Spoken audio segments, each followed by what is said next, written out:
Hey everybody, thanks for tuning in to Living in the Limelight, an Anton Scholl and Friends podcast where we discuss music from the artist and fan perspective. Thanks for listening and enjoy the show.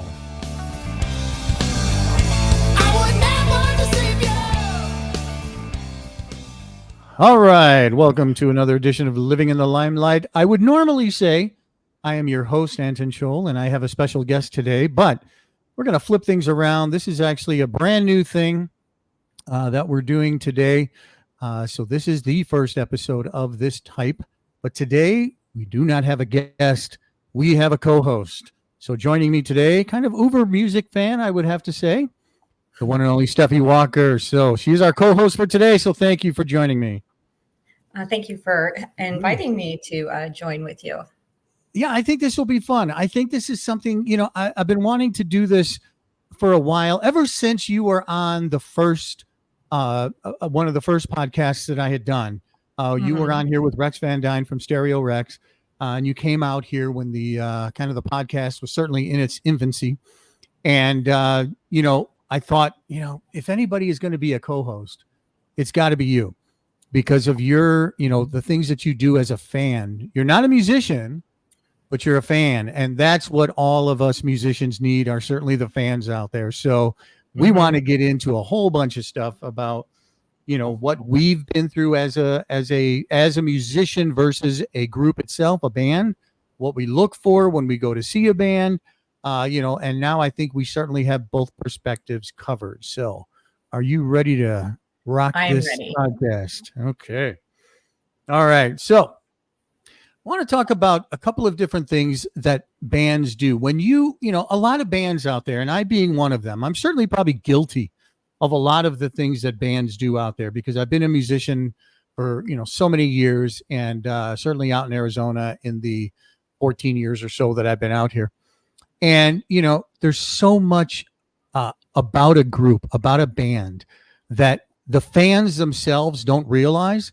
And I think the musicians themselves don't know how to react or don't know what to expect when they go out there to play. Unfortunately, I think a lot of bands have attitudes. They have the thing of like, yeah, you're going to pay me to play. I'm not going to advertise. I'm not going to do anything. It's your bar. If you don't get people to show up, that's your problem. And I personally always have a problem with that. But in your experience, have you been to any of these shows out here where there was maybe 10 or 15 people at a show? I've been to many shows that there are only 10 or 15 people there. And a lot of that is definitely based on advertising. Like, do people know where it is, what's going on? Like you said, like they're not advertising their shows. Also, if there's 6 great shows in the local area, you're going to split those people. Yeah. Into 6. Right, that's very true. Yeah. You think about that a lot. Like which crowd we actually decide which crowd you would rather go to. Like how big is it going to be? Yeah. Yeah. What does it kind of make for a decision on your part? Like, are you thinking, well, I want to listen to covers today. I want to dance. I don't want to have to think about the music, or I want to listen to original music and I want to see what's really out there and what these bands have to offer. What is your thought process in doing something like that? I think the original bands I'd rather just see once in a while. I think that's just me personally. I don't know how people think about that, but yeah, basically if I want to dance, it's usually a cover band, and it's where are they playing at, because they have to have the space for that. Like some bands can play in a tiny little place, like what is that one downtown that's itty bitty, and there's no parking and no seats and everything like that. Chopper John's. Yeah. Oh, okay. But it's great, and the music I have in there is great. So I mean, if you're into that, like you'll go and sit and go through that, but there's no place to sit. So right. Well, yeah, and I think that that's really a big part of it, because I will tell you this as a band member that's really kind of frustrated me for quite some time is that when you're an original group, you want to be able to play your music, because really when you do your own music, it takes a lot out of you. It's a lot of work, a lot more than just learning a cover, of a song. And you want to get out there and you want to play your music. But to be honest, I've realized that people don't want to hear that. They don't know who you are. They want to hear you play something they can dance to. If they happen to like your music, throw in a couple of songs, a couple of cover songs. But I think some Exactly. bands, again, I think the bands with the attitudes, I think it's like, I play original music and I'm only going to play original songs. That's great if you're going to play a half-hour show and maybe open up for somebody. Or if you're, a headliner kind of act, of course, then you're going to play for that hour and a half.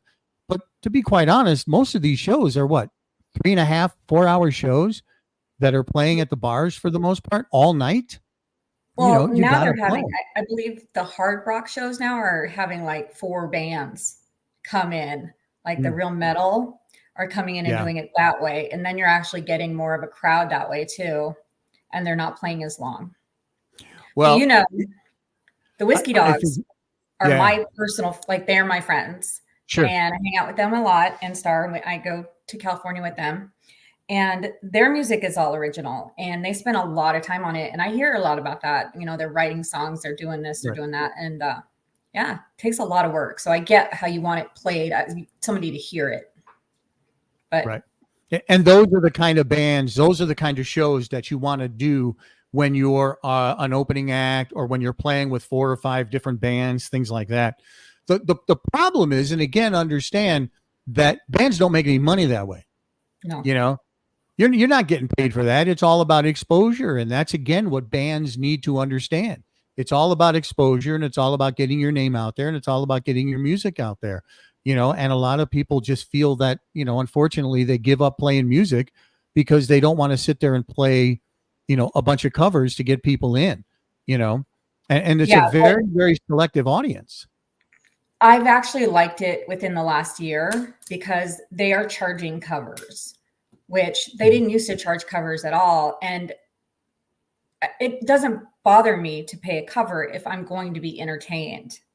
But if I'm paying a Right. cover, I want to be entertained. I don't want it to be the cover band who showed up in their like work clothes and got on stage and like did part of a show. Why am I paying for that? Right. You can go Okay. anywhere and get that free. So don't charge me for that. So then what do you expect from a band? What are you looking for in a band? You say, all right, obviously you're not looking for, we're not looking for the people to go up there in their shorts and t-shirt and just play. Are you looking for some type of a show? Are you looking for some type Yes. of theatrical something or other going on out there?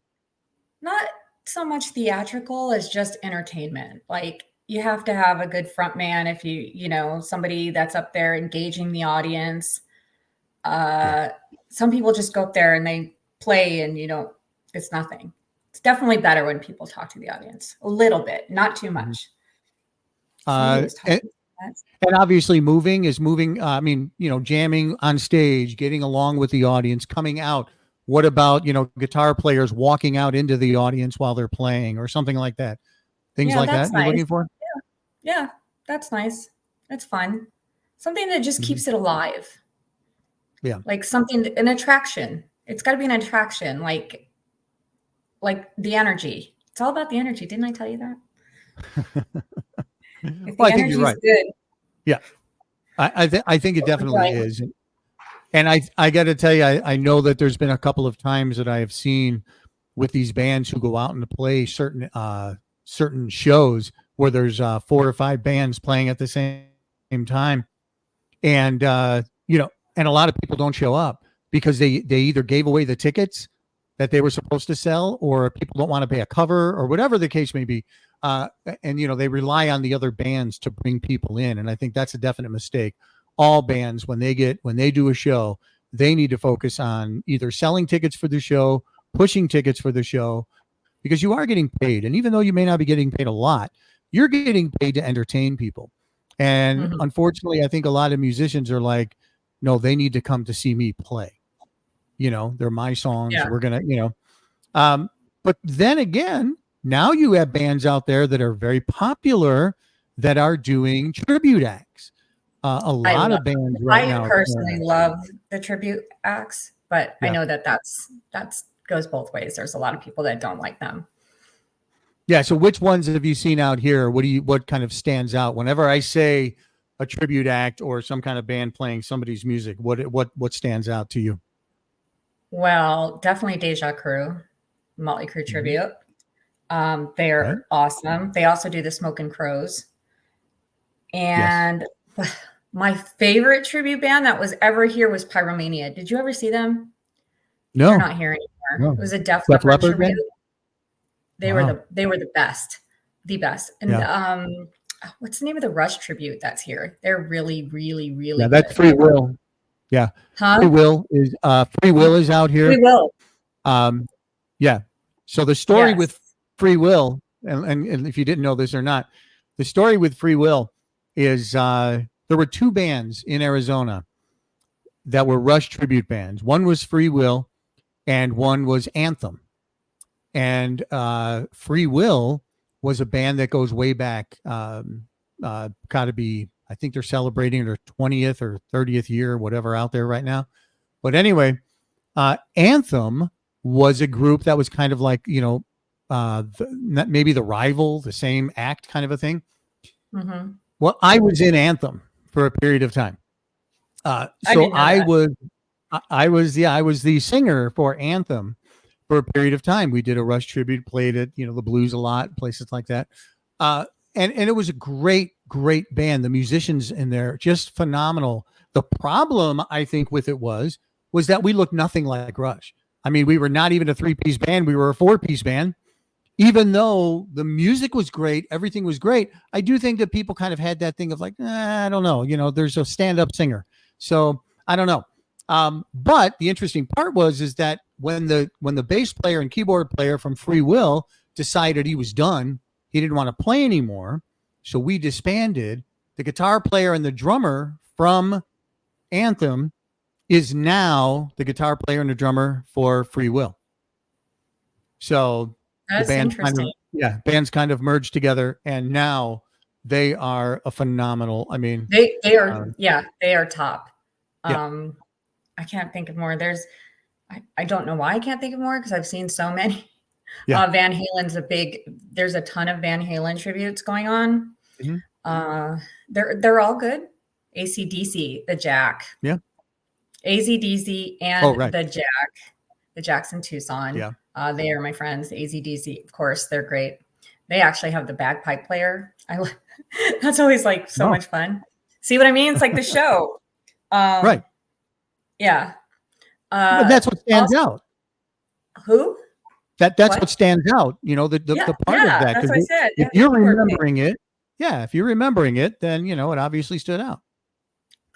There is another Molly Crew tribute, Public Enemy #1. They're good too. They haven't been playing Mhm. around a lot lately, but they're good. Should go check Yeah. them out. But I Yeah, they're love that forming again. Stevie. They're getting back together again. Public Yeah, Enemy I number saw that. one. And That's what brought it to my mind yeah, is that they're going to do that. I think with what's the singer Brett Michael tribute to? I think he's yeah, doing. Vince is doing, Vince Thrill. He's doing a Bret Michaels tribute also. Yeah. Yeah. So go see them. Yeah. Who else is there? Who are your favorites? Well, I think you pretty much mentioned them all. That was really it. There is a Bad Company tribute band that was really good. We actually played with them. There's two. Is there two of them? Okay. There's two of them. Yeah. I think Sometimes the yeah. singers sing together. They're Oh, friends. Yeah. okay. So they're good. There was also a so when I was in Anthem, we played with the Bad Company Experience, I think they were called. And there was also a Tom Petty tribute that we played with. That was really good. Learning to fly. Learning to fly. Would that be a Foo Fighters? No, that's Tom Petty. I love Really? Tom Petty. I'm a huge Tom Petty fan. There's another one that travels, doesn't quite play here all the time, and they're super good too. And they both bring their things. But the guy that plays Tom Petty in what did I just say? He looks like Tom Petty. Yeah. Yeah, that's who we played with at the Blues one time. when we opened up. We played with them with the Rush tribute. So now we have the tribute bands. I'm sorry. Go ahead. So the tribute bands are doing really well. The original bands, that needs work because obviously there's a lot of places that really don't want to have a night of playing original bands, and plus they also don't want to have 3 or 4 bands because really you don't make any money that way. But now cover bands, straight cover bands, there are so many cover bands out there that are so good. I could tell you all of them. Or Yeah. Some of them. I'm not real familiar with a lot of them on the east side because I live on the west side. So, but I do like, obviously, Lit Up is they blew the house down last time I saw them. Yeah. But Jukebox Hero, have you ever seen Jukebox Hero? No. Yes, they are currently my favorite band to go see. They're just fun. Yeah. I've seen video. I have seen video of them. And I certainly know Lit Up because Mark Johnson, the lead singer, he was actually my first podcast guest. He's a very cherished friend of mine. He's the first one. He's a because he's in Rock Addicts too. So they do Rock Addicts. And now there's Hair Razor from Tucson with Steve Morgan. Have you interviewed him yet? You should interview him. Would love to. Yeah. Yeah. Tell him. So many bands out there, and the music is so different out there. I know that there's a lot of people who say like, look, I want to hear the same old music. I want to hear the same old bands. Obviously get tired of doing that. You know what I mean? They're playing the same songs over and over again. How many times do you want to get up there and play, Sweet Home Alabama or something like that? So I know a lot of bands break it up and play completely different music at times, and they have to do something to keep themselves entertained, and do things to entertain themselves, while they're on, because I don't think people realize what bands deal with whenever they're doing a show. And, you go out, you obviously get yourself ready, you go out and you see a show. Okay. For a band, they are getting their equipment in, bringing their equipment in, hauling their equipment out, first of all, loading it up in their car, driving it down to the show, unloading everything on their own.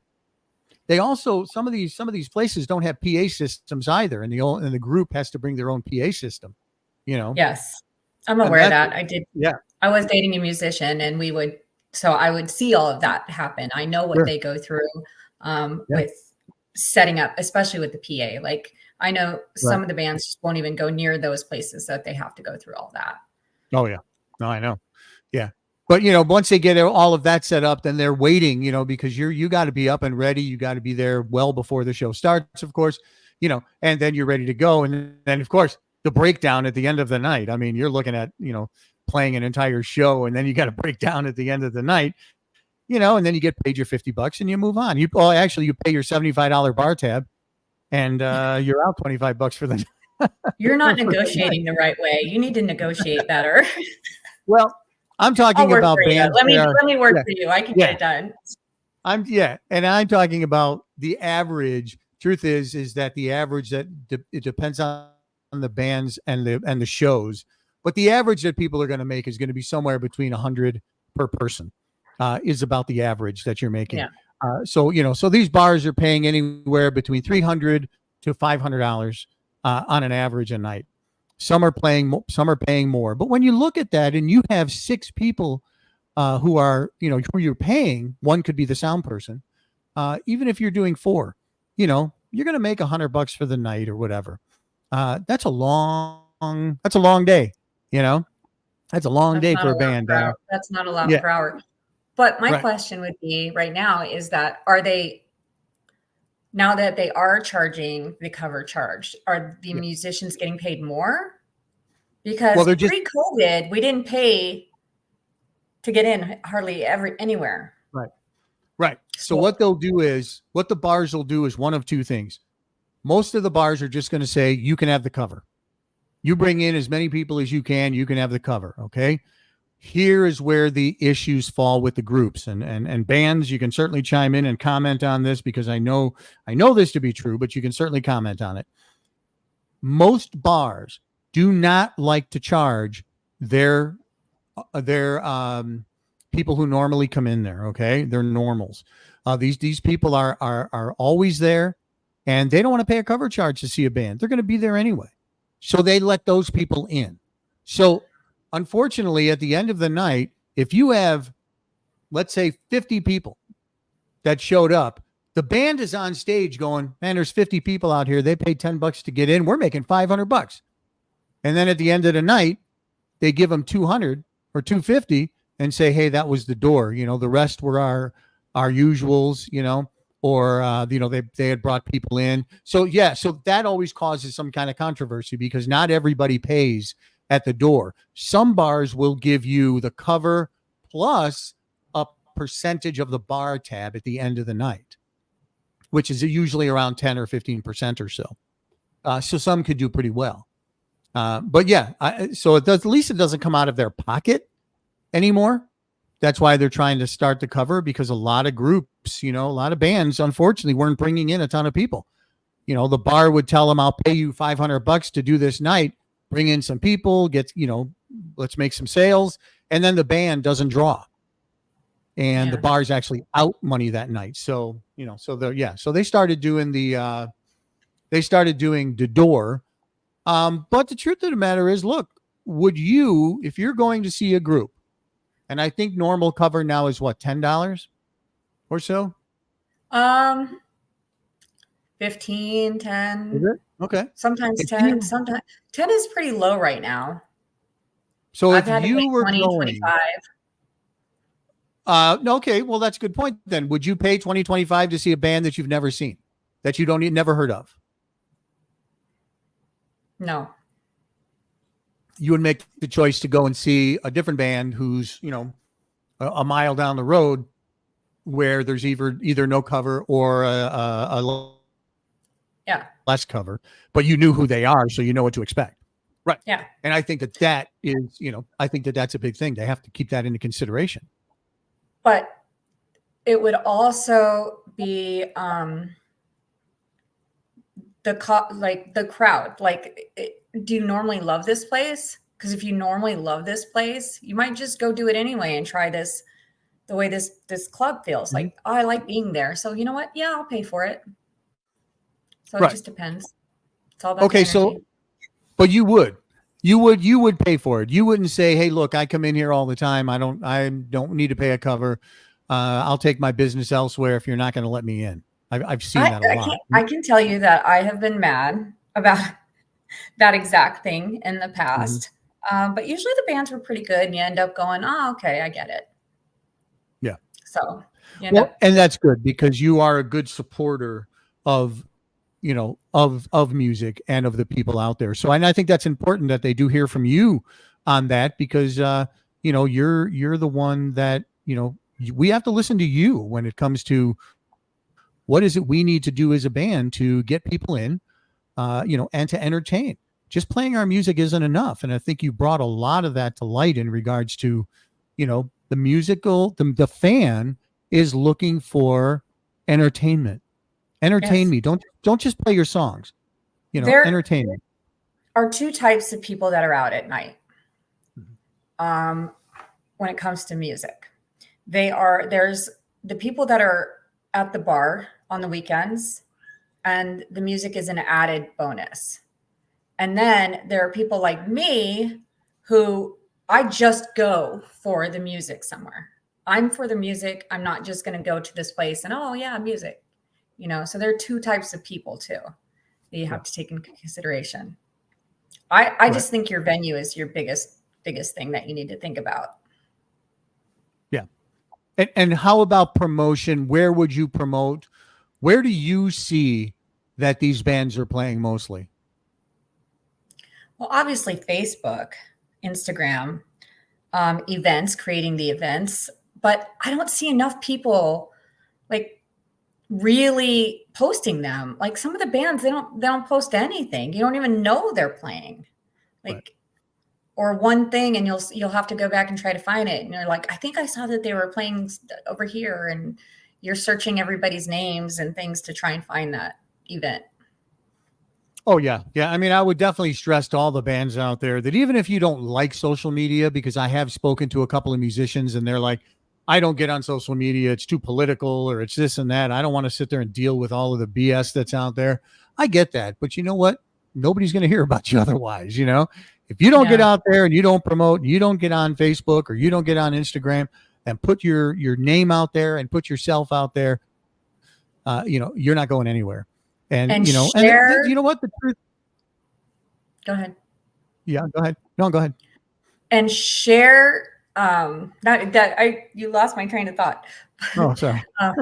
Go ahead and say what you're going to say. I didn't want to interrupt you. I was going to say the same thing comes to whenever you're doing either something like this, a podcast, or if whatever you're doing, promote it, get it out there. I mean, I have done some podcasts with people and I tell them, hey, it's on, and nothing happens. It's like they don't share it. They don't go through because, they just don't want to deal with that kind of a thing. And they, whatever. You can't rely on other people to get you out there. You have to work it yourself. So yeah, join the band groups, the different like Arizona's, whatever, join those and post your flyers there. Yeah. Because they'll pop up in our feed double from you posting it and then in the group feed. Right. Yeah. You'll definitely get more exposure that way. Right. Yeah. I don't think people realize what advertising and stuff like that does. And there are a lot of bands surprising, that are not on Facebook. And it's not only that, it's like the band members. Let's say there's 5 band members. Usually only one of them, maybe the singer or the bass player or somebody who only has a social media presence. But now you have those other members of the band that have missed out on, extra people showing up because nobody shows up. I know that we used to kind of sit back and laugh about that because we would be like, go up to the singer or go up to the guitar player. How many people you have coming? And, it would always be one of them in the band would be like, well, I don't have anybody coming. I'm like, well, what did you do? I don't want to deal with that stuff. I don't need to do that. Well, you got to pull the weight, you got to make it happen, It's very important. Yeah. Very. Yeah. What was the last band that you saw? Last night. I saw Sweet Mess, and I don't even know the name of that. It's a new Journey band with Nick Jovi and Roddy singer. Roddy. It's Van Halen tribute. Roddy does the Van Halen tribute, right? Yeah. It was Roddy. Yeah, it was Van Halen tribute. It was Sweet Mess, who is a cover band, hard rock women cover band. Uh-huh. And then, the Van Halen tribute. I like that too. That was really good the way they do that. And that way it's not 4 hours for either of them. Okay. So now who went on first? Sweet Mess. Sweet Mess went on first. And they're a cover band then, correct? Yes. Cover band. I think, okay. Yeah. I know who they are. So now they did a variety of music. Yes. Okay. Now, not a conflict of interest with anything. There wasn't people sitting there going, oh, we just came here to hear Van Halen. We want to wait till they come on, anything like that. So everybody got into it. I think it's more about the venue because it's outside, it's open, it's a very open kind of thing. So there's all types of people. So I think that's why it worked. I think it might be strange if you're in one of the little bars or the clubs and they're playing that, it might be kind of weird. But because of the openness of it, I think it just worked. Well, I also think it's the band itself. Sweet Mess is an outstanding group. I mean, and very, very versatile. Very entertaining. Yes. She gets everybody dancing. Like she just, you don't even think, you're like, I'm not going to dance today. And you end up dancing every time. Right. Yeah. Yeah. Definitely get the chance. You see any of those groups out there, definitely go out there and support those bands because they are something. And it's a little bit more. Let me ask you this. When you go to these venues and you see these bands, how many musicians do you see in the audience? That's disturbing, by the way. You don't usually. Last night there was some, but That's why I you brought it don't up. Yeah. yeah, see them. I and everybody says, well, they're out playing all the time, so they don't want to go out. But don't you think you should be supporting the live music too? Right. Yeah. I do get that. I do understand that part of it is like, well, I'm usually doing a show, or when I'm not doing a show, I'm playing a show, all these weekends. And when I'm Mhm. not doing a show, I don't really want to go out and do that. And I get that. The problem is that it more so looks like you're doing it as a rivalry. Like, I don't want to support another band, you know, Yeah. and everybody should be supporting them, each band's out here. And I've noticed that the one thing out here, the band members, they really speak highly of each other. I've done so many of these Majority. podcasts now, yeah, where a lot of these groups are like, oh yeah, I love this person, and this person's such a great singer, or this person's such a great guitar player. But yeah, there's not a lot of the other bands that are supporting, which I think is kind of sad. But Yeah. there are a couple of small groups out there that I love, as far as like who I know support music. And I'll tell you, the first group that I think of is Scarlet Fever. I Oh yeah. did an interview. I've known Scarlet for a long time, and Slammer. I did an interview with Slammer, and the amount of work that they put into their shows is phenomenal. They have a light show. They have like lasers and sparklers and all this other stuff that goes off. They really put on a great show, and you can tell that they put their time, effort, and energy into putting these shows together. And not only that, you're thinking, wow, these guys are so busy and they're playing. You know, I go into my cover band, which we play out every now and again, called Sideways, and we play out, and there's Scarlet Fever in the audience. Like, that's amazing. The way that they support and the way that they show up for other bands. Doesn't it make you feel good though when that you have other Absolutely. musicians? Like it is. It Oh, for feels good. sure. It feels good to see people out. Like, oh look, they're just like one of us. Right. Right. Yeah. Absolutely. Matter of fact, I'll tell you a quick story, which was almost embarrassing. So Mark Johnson, Hmm. my buddy. So he was good friends with us in Sideways. Okay, we've known each other for a long time, and he knew my guitar player very well, and that's how I met him. And it was funny because Sideways is the type of band that we are not. Listen, if you're going to come out there to hear the band play note for note and sound exactly like the band that they're covering, it ain't going to be with Sideways. Okay. Sideways is out there to have fun. Sideways is out there to jam. Sideways, I mean, our guitar player will get out, he'll jump on the bar during Stranglehold, and he'll do a 20-minute solo, you know, and we just want to jam. It's not like, we don't practice a lot, and when we get out there, so we just play. And if I feel that the audience is dancing, I'm going to give the sign, my hand's going to move, and I'm going to go, keep playing, keep playing. And we're going to play longer than the solo is, or we're going to extend a song. We're going to do something. And we had a couple of dares out there, and, people came up to us and were saying, oh, you guys should do this. You guys should do that. Kind of got sick of like hearing all of that. And I said, okay, we're going to do something that's going to be completely different. So here we are doing like a Rush set. We're going to do a Zeppelin thing. We're going to play all these songs. And then I said, all right, let's just do something crazy. It's only 4 chords. Play Walking on Sunshine. Now, that's a totally different, way out there. But these people wanted to dance after we finished our Rush set, because you really can't you can't dance to Rush so much, right? We go into Walking on Sunshine. And I remember Mark Johnson standing or sitting in the audience. He was up towards the front. His mouth just dropped. He stared at me the whole time. I'm sitting there singing Katrina and the Waves, playing bass, and he was cracking up. And I'm like, Mark, stop laughing at me. Stop laughing at me. But he thought it was great. It was just one of those times where it was just fun. And the truth of the matter is, that song then became one of the songs that we ended up doing like all the time, because people, people really got into it. And, here we are, like I said, doing the Led Zeppelin, doing the Rush, trying to do songs that are, a little more complicated to play.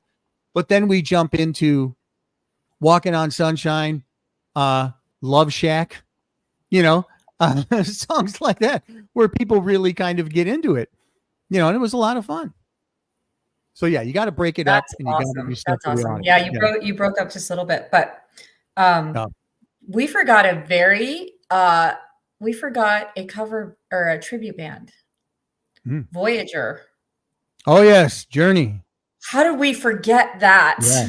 They're so good now. I have to pay to see them now. Oh yeah. I've known them, since they started, and I used to just go to their shows or pay $5. Now I have to buy a ticket to go to the casino. Oh, right. No, they're doing really well. Yes, I'm so happy for them. And so good. I mean, that stuff is not easy to do. Oh, I didn't know that. I don't know that. Oh, I wouldn't know that by looking at them. Being able, coming from the standpoint of a bass player and a singer, when you talk about songs to play, now, being in a Rush tribute band, playing the bass is one thing. Trying to sing like that is another. Okay. Very, very difficult and especially when you have to do both at the same time. And I don't know if fans understand the difference between playing and singing. But remember, if you ever listen to music, you listen to the whole thing, right? You're listening to the music, you're jamming to it, and then you're listening to the words and you're singing the words. If you just pick out something, like pick out the bass, okay? Sometimes the bass is going boom, boom, boom, boom, boom, boom, boom, and that's fine. And you can sing over that while you're playing. But when the bass is doing something totally different and you have to sing along with it, completely different world, And I know that. Well, the bass is okay. So the bass is playing something completely different. The bass is doing a bass line. Okay.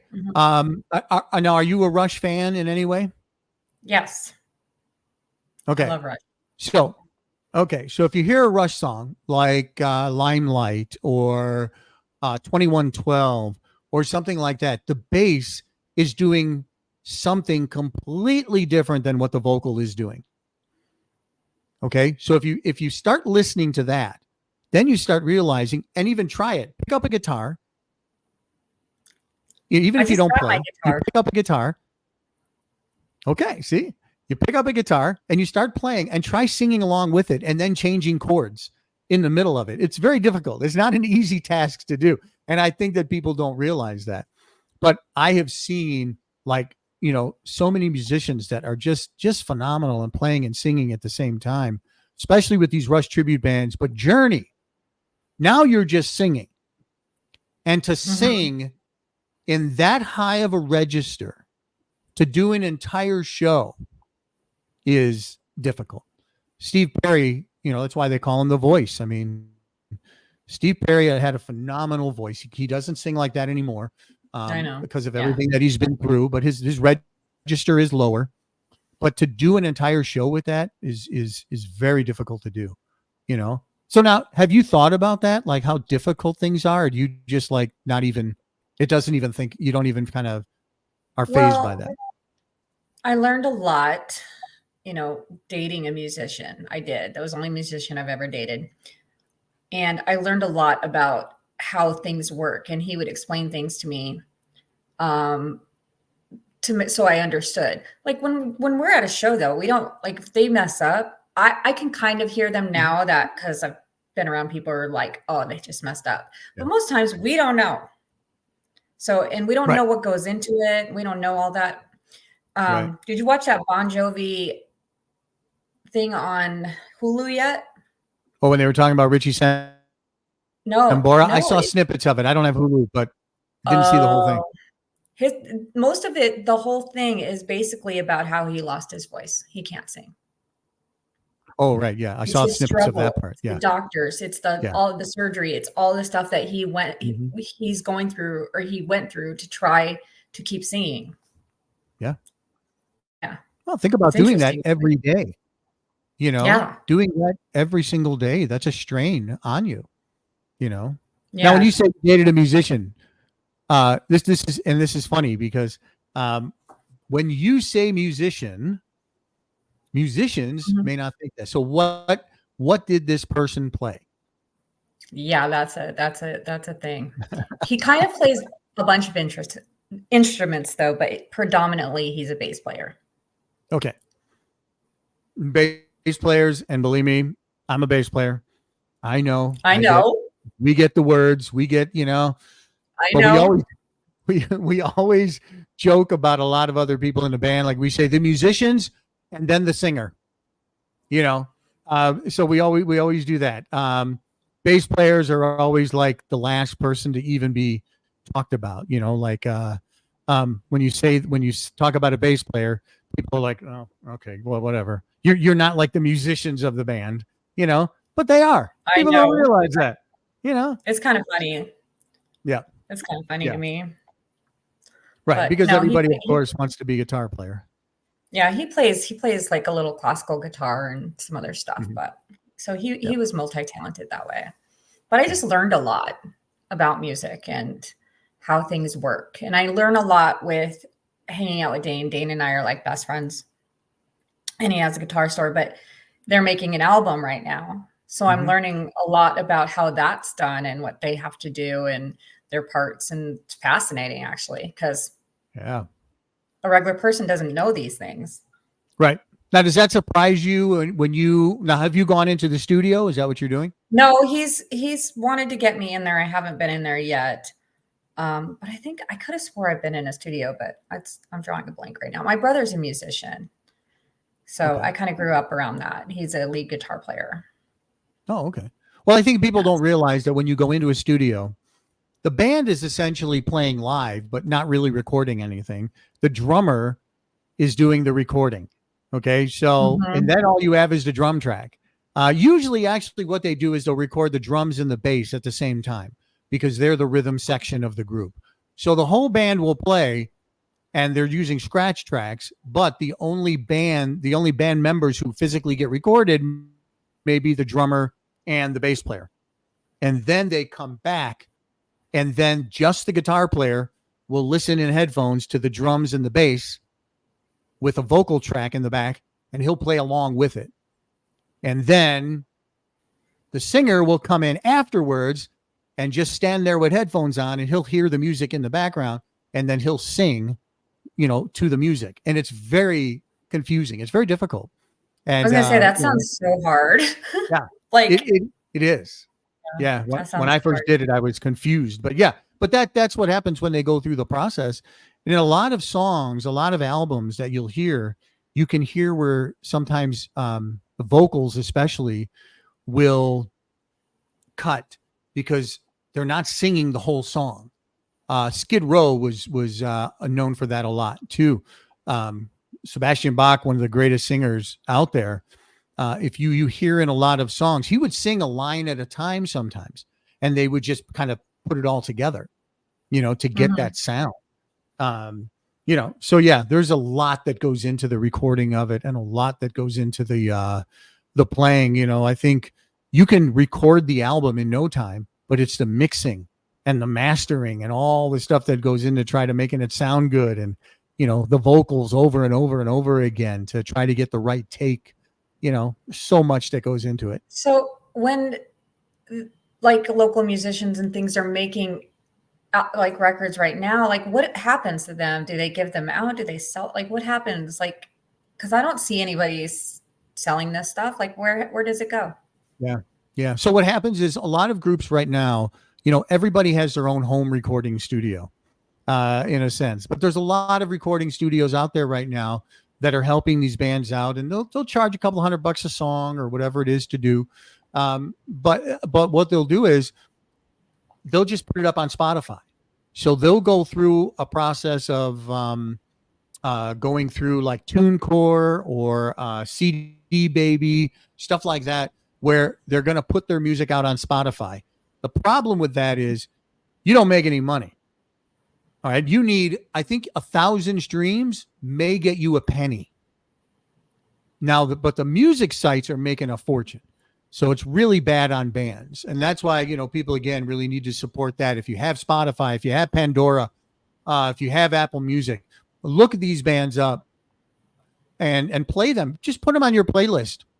And even if you're not listening, just play the songs, they get the streams. But again, you don't make a lot of money at that. It costs a lot of money to reproduce your music on CDs and package them. You can spend $5,000 or more just on putting together, 500 CDs. And you try sell them at your show at $10 each. One, you're going to have them for a heck of a long time. But two, a lot of people aren't buying them anymore, because when's the last time you got into a vehicle that had a CD player? It's weird. I have a record player, and I have, everything else. I do not have a CD player. I kind of wish I did. I think it would be cool, but I don't. Yeah. I stream everything. Right. You stream everything. Right. And that's exactly how people get out there to do it. But again, you're not making a whole lot of money on that. So streaming is the thing that's where their music is out there. Okay. So that's what happens to it. Yeah. I'm like, why are they recording? What are they recording for? Because I don't know. Right. I guess I've heard about people going on Spotify. Our stuff's on Spotify, but they were kind of bigger bands. So no. Well, actually, a lot of people, even if they're recording at home now, they put themselves on Spotify. They can get out there and do Spotify. You can join, like I said, through either TuneCore. You can get on, like I'm on like 150 different streaming sites. Okay. But nobody heard it. Yeah. But no one's listening. I mean, nobody's going to hear that. If you on Spotify, you play a couple of songs, I got some, streams, and that's great. But again, if you don't get on everybody's playlist, and that's really like, as a fan, with all the fans out there now listening now, just put them on your playlist and play it through.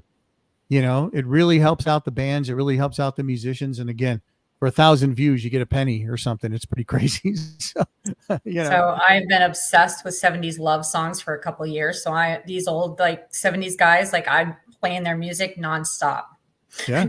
That's good. There you go. And they're making money on that. When you get people that have the monthly listeners and the the million streams and stuff like that. Yeah. They're going to start to make money off of that. But, the rest of us, we're trying to put it out there, trying to get our music known, and, it kind of is what it is. So it's all about getting us out there, getting the music out there. And it's people like you that, that keep us going and show your support, so often, which is certainly really appreciated, I'm sure, by everybody. And then, listening to what you do and what you expect from bands really helps us out. And I do hope that people listen. I hope that they say, I gotta change my ways. I got to change it up, and I got to do this to try to get myself out there. They also have to be nice to the people in the audience, like just nice, like friendly. Like that's always important. So they should do that too. Oh yeah. Good point. Good point. Because I have seen some musicians out there that don't even interact with the audience at all. Don't want to deal with that. What was the last meet and greet you were on? The last meet and greet. Well, I think it was Skid Row or Extreme. One of those two I went on, but on the ship I was like hanging out with them. I got to hang out with Faster Pussycat. Oh. Like Danny Slim Tender is a friend of ours now. Like we met him in LA. We've hung out with him there. So just super nice. And a lot of the people on the ship are super nice, but that's where you find out like of the bigger bands, like the like whether they're going to be nice or not. And you'll stick to that. It'll stick in your head if somebody's nice or not, and whether you want to go see them or pay money to see them. And that's locally too. Like if somebody, like if they're just rude and you're like, I'm not going to go there. Right. Oh yeah. Oh no, I agree. Yeah. Is there anybody that you've ever been, I don't want to use the term turned off, but like somebody that you kind of like, I'm not going to see them anymore. They're just not the right. You don't have to mention them, but if they're famous, you can go ahead and mention them, but I don't want to mention any locals. Definitely LA Guns. I had a little tip thing at the whiskey with I think it's Terry Gunn's Guitar Tech or something. But Mm. they're so good I can't not see them. But I But it said does, I wasn't going to see them anymore. right. But it But does leave a bad taste. I mean, it does, yeah, that's just not right when things like and that happen. Nuno Betancourt, Extreme's like my favorite band, but he was not so nice to me the last time I encountered him.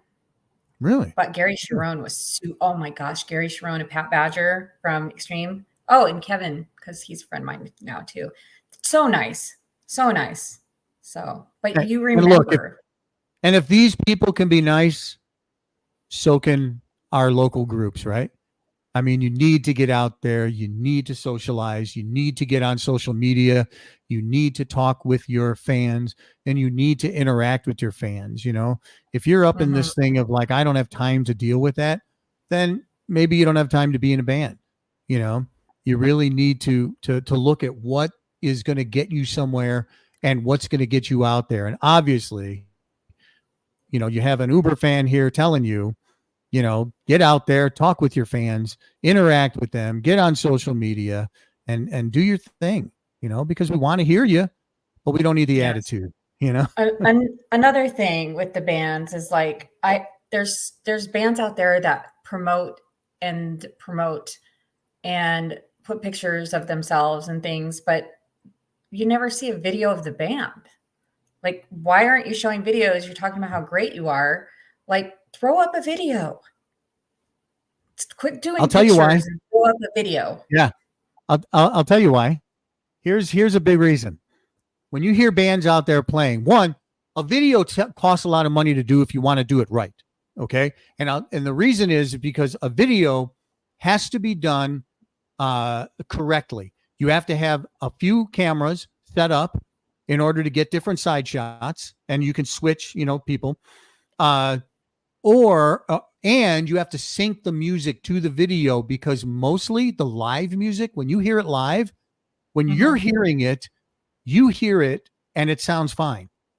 But when you transfer that and someone's recording it on a cell phone, it's terrible. It doesn't sound good. And the bands don't want that out there. So they'll put pictures out there because you can't hear pictures, but when you hear a cell phone recording and the guitar is overpowering the bass or the vocals, maybe they were off key a little bit, you don't want to do that. But in order to do it right, then if you didn't like them, you wouldn't go see them. Right. Yeah. Because if you hear a recording on there, you're like, oh, those guys are terrible. I remember seeing them on Facebook. Yeah. You can't go by the sound of that. Yeah. Yeah. You definitely can't go by the sound of the cell phone. Rex made videos. Yeah. Well, let me tell you about Stereo Rex. Phenomenal, I know, they're awesome. Phenomenal musicians, great friends of mine. All right. But their drummer, Paul, is an outstanding video creator. Oh. All right. He is so good at what he did. He made actually my videos that are out. I have two videos, I believe, that I did, and Paul did those videos for me. Okay. He knows what he's doing, and he sets up different cameras. He does the whole bit. You will look great if you worked with them and Paul did your video. But most of these things are out there. Those are, they have that luxury of having people in the band that know how to do all of that. But most of the bands out there, we get actually embarrassed when people put up, the Facebook and people put up videos of us and we're like, oh, because you can't stop them from putting it up there. But, sometimes people are like, oh, this was such a great show. I had such a good time. And they put up a 30-second video of us playing. And we're like, oh, you happen to pick that at the guitar player's hitting the wrong notes, or the singer is off key a little bit, and like, oh no. Well, we wouldn't hear that. Probably true. But musicians do. Musicians hear that like crazy. And that's why you don't see a lot of that out there. And I appreciate the fact that the fans don't see it, because I think that's great. They're having a great time. But boy, I got to tell you, that is what happens. And I have seen musicians contact people on Facebook and say, hey, take that video down. You can't have that up there. Take it down. I did not know that. Oh yeah. Yeah. There's a there's a lot behind the scenes and a lot that happens, I'm with us out there. learning. Yeah. Yeah. No. And that's, like I said, there are people out there that are really trying to promote the bands, and they'll be like, I'm going to video this and I'm going to put it out on Facebook because I want people to see this band. But in truth, they could be hurting them if they're playing a song that didn't sound really well, So Well, it's a here double-edged to sword. any of the bands, because I post a lot of those videos. Mhm. So if you don't like a video I posted and you think it sounds bad, just let me know and I'll take it down. So there you go. See? Yep, that's what you got to do. All right, so here we are. We're at we're at 55 minutes in. That went by quick. I got to tell you, Time flies when you're having fun. well, it certainly does. But I got to say that I enjoyed this type of interaction because it's not interviewing a guest. It's very difficult to interview a guest and come up with all of these things and try to come up with questions about them individually, that we have a topic here that we've talked about and we each kind of have a say in it. So I love the idea of you being that co-host, and I would love the idea of, if we come up with another subject, even if we did shorts on it, that you can join me back and do something like this again. Like maybe like a recap, a weekly, monthly recap of like music and things we've seen and concerts. Because I go to a lot of concerts. I'm flying to Denver on Tuesday or Monday tomorrow, and Tuesday night is Satriani Bye. So, oh yeah. Oh, I'd love to hear how that was. Yeah. Okay. Yeah. And hey, you can also come on here. Well, we can talk about each individual concert too, and do a 10-minute review of the concert or what you saw, and and go from there. So I have a lot of concerts coming up. Okay, great. I'm front row to Tesla. Ah, okay.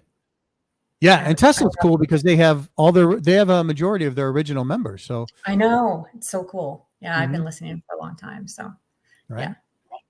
All right. Well, thank you. It was a great show. I really enjoyed it. I hope to do this again soon. We will certainly keep in touch, and having this, between helping out these bands out there, getting them to do the right thing, getting them to enjoy what they do, and then getting the fans to enjoy the music that they're putting out there.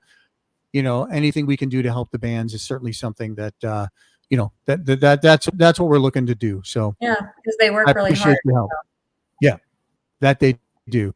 So I appreciate your help. So thank you. All right. So this is Living in the Limelight with hosts Anton Scholl and Stephy Walker. So thank you so much for joining, and we look forward to seeing everybody again next week. So thank you. Thank you. Have a good day, weekend, year. Thank you for joining our Living in the Limelight podcast with your host, Anton Scholl. Please feel free to comment, like, follow, share, and subscribe, and also add us to your playlist on your favorite streaming sites. Thanks again for joining, and we'll talk to you again next week.